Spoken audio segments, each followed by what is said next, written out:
ரொம்ப பசியாக இருக்குது, வெளியில் போய் சாப்பிட்லான்னு பார்த்தா செம்ம வெயில், வெளியவே போக முடியல. பேசாமல் ஆன்லைனில் கூட ஆர்டர் பண்ணி சாப்பிட்லாம்.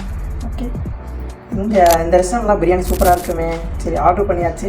இன்னும் 10 மினிட்ஸில் வந்துடும்.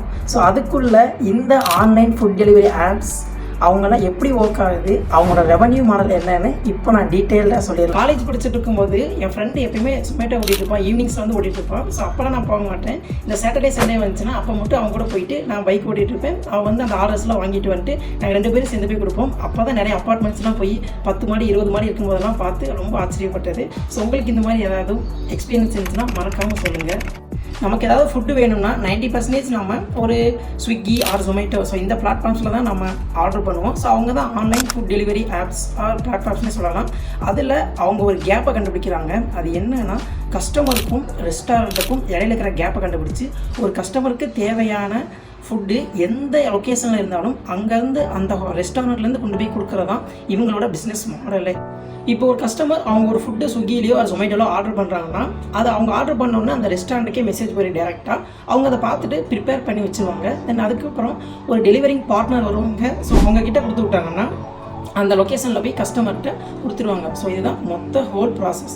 இவங்களுக்குலாம் எப்படி ரெவன்யூ வருது அப்படின்னு வச்சோம்னா, நம்ம என்ன நினைப்போம், மோஸ்ட் ஆஃப் த டைம் அந்த ரெஸ்டாரண்ட்லேருந்து கொஞ்சம் காஸ்ட் சார்ஜஸ் கமிஷனாக வாங்கிப்பாங்க போல், அது மட்டும் தான் நினைப்போம். அது மட்டும் கிடையாது. ஆனால் அதுதான் ப்ரைமரி சோர்ஸ். ஒவ்வொரு ரெஸ்டாரண்ட்லேருந்துமே 10 to 30% அளவுக்கு அவங்களுக்கு கமிஷன் எடுத்துக்குவாங்க. ஸோ அதுதான் primary source. Then second thing வந்து டெலிவரி சார்ஜஸ்.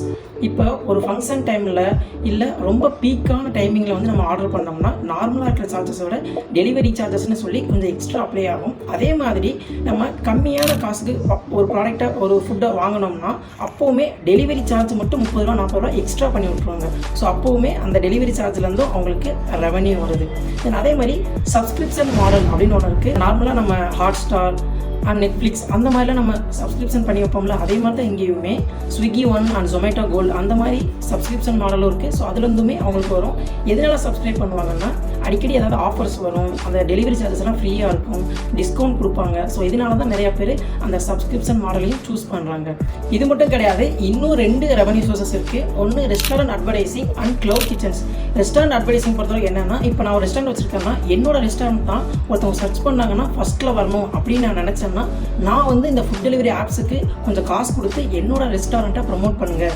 யாராவது ஒரு யூசர் வந்து கிளிக் பண்ணி பிரியாணி கேட்குறாங்க, ஆர்டர் பண்ணுறதுக்கு பார்க்குறாங்கன்னா என்னோட ரெஸ்டாரண்ட் ஃபஸ்ட்டில் வர மாதிரி நான் ஆப்டிமைஸ் பண்ணி வைங்க அப்படின்னு சொல்லி அவங்களுக்கு காசு கொடுக்குறது தான் நம்ம ரெஸ்டாரண்ட் அட்வர்டைசிங். தென் ஃபைனலாக வந்து க்ளவுட் கிச்சன். க்ளவுட் கிச்சன்னா தெரியும், நம்ம போய் அங்கே உட்காந்து சாப்பிட்ற மாதிரி இருக்காது, ஃபுல் அண்ட் ஃபுல்லாக ஆன்லைன்லேயே டெலிவரி பண்ணுற மாதிரி தான் இருக்கும். அதன் மூலியமாக அவங்களுக்கு ரெவன்யூ சோர்சஸ் வரும். இவ்வளோ ரெவன்யூ மாடல்ஸ் இருக்கா அப்படின்னா இப்போ எவ்வளோ காசு அவங்க ஏர்ன் பண்ணுவாங்க அப்படின்னு ஒரு கியூரியாசிட்டி நமக்கு வந்துக்கிட்டே இருக்கும்.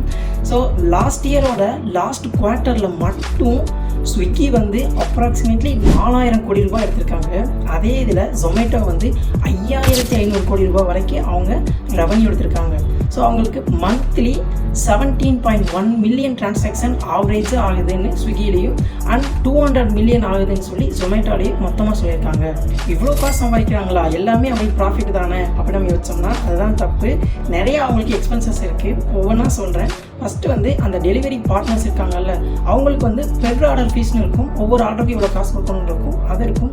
அதே மாதிரி அவங்களுக்கு இன்சென்டிவ்ஸு அண்ட் போனஸஸ்ஸு இதெல்லாம் போகும்போது கொஞ்சம் ரெவன்யூ கம்மியாகும். அதே மாதிரி அடிக்கடி ஆஃபர்ஸ் அண்ட் டிஸ்கவுண்ட்ஸ் கொடுப்பாங்க.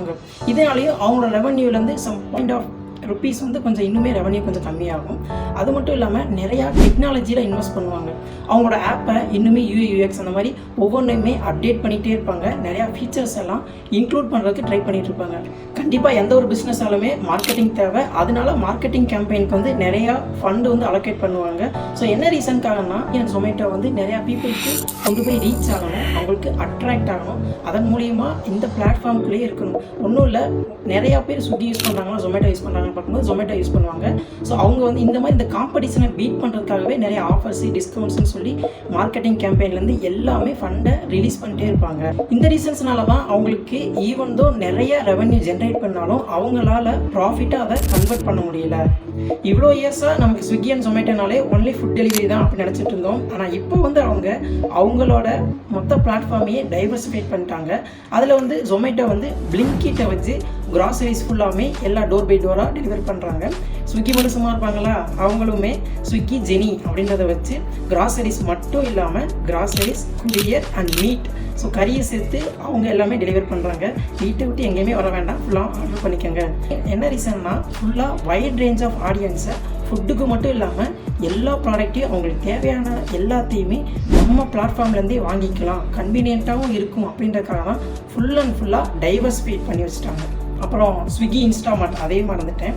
இப்போ கடைசியாக எல்லாத்தையும் ஒரு சம்மரியாக சொல்லிடுறேன். ஸ்விக்கி அண்ட் ஜொமேட்டோ அவங்களுக்கு ஃபுல்லாக எப்படி ரெவன்யூ வருதுன்னா, கமிஷன் மூலியமாக வருது, டெலிவரி சார்ஜஸ் மூலியமாக வருது, சப்ஸ்கிரிப்ஷன் மாடல் மூலியமாக வருது, ரெஸ்டாரண்ட் அவங்களோட அட்வர்டைஸ்மெண்ட் மூலியமாக வருது. இது எங்கெங்கெல்லாம் அவங்க ஸ்பெண்ட் பண்ணுறாங்க அப்படின்னா, ஆப்வியஸ்லி டெலிவரிங் பார்ட்னர்ஸ்க்கு வந்து பெர் ஆர்டர் ஃபீஸ் கொடுக்கணும், அதே மாதிரி அவங்களுக்கு போனஸு, இன்சென்டிவ் அதெல்லாம் கொடுக்கணும். ஸோ இவ்வளோ ரைடு ஓட்டினா இவ்வளோ இருக்குது அப்படின்ற மாதிரி அந்த ஃபீஸ் கொடுக்கணும். அது போக கஸ்டமர்ஸ்க்கு வந்து ஆஃபர்ஸ் அண்ட் டிஸ்கவுண்ட்ஸ் கொடுக்கணும். அப்புறம் அவங்க டெக்னாலஜியில் அதிகமாக இன்வெஸ்ட் பண்ணுவாங்க. தென் ஃபைனலாக வந்து மார்க்கெட்டிங் கேம்பெயின், ஸோ அதுக்குமே நிறையா ஃபீஸை ஸ்பெண்ட் பண்ணுவாங்க. இது வரைக்கும் ஸ்விக்கி அண்ட் ஜொமேட்டோ இந்த 2 பிளாட்ஃபார்ம்ஸோட ரெவன்யூ, பிஸ்னஸ் மாடல், எக்ஸ்பென்சஸ் சொல்லி எல்லாத்தையும் கவர் பண்ணியிருக்கிறேன். கண்டிப்பாக வேல்யூபலாக இருக்குன்னு நான் நம்புகிறேன். வேறு ஏதாவது பிளாட்ஃபார்ம் உங்களுக்கு தெரிஞ்சுக்கணும் அப்படின்னு க்யூரியஸாக இருந்துச்சுன்னா மறக்காமல் கமெண்ட் பாக்ஸில் கமெண்ட் பண்ணுங்கள். கண்டிப்பாக நெக்ஸ்ட் வீடியோவில் அதை போட ட்ரை பண்ணுறேன். அண்ட் வீடியோ பிடிச்சிருந்துச்சுன்னா ஒரு லைக் கொடுத்துருங்க, நம்ம சேனலுக்கு ஒரு சப்ஸ்கிரைப் பண்ணிடுங்க. So see you in the next video. Bye.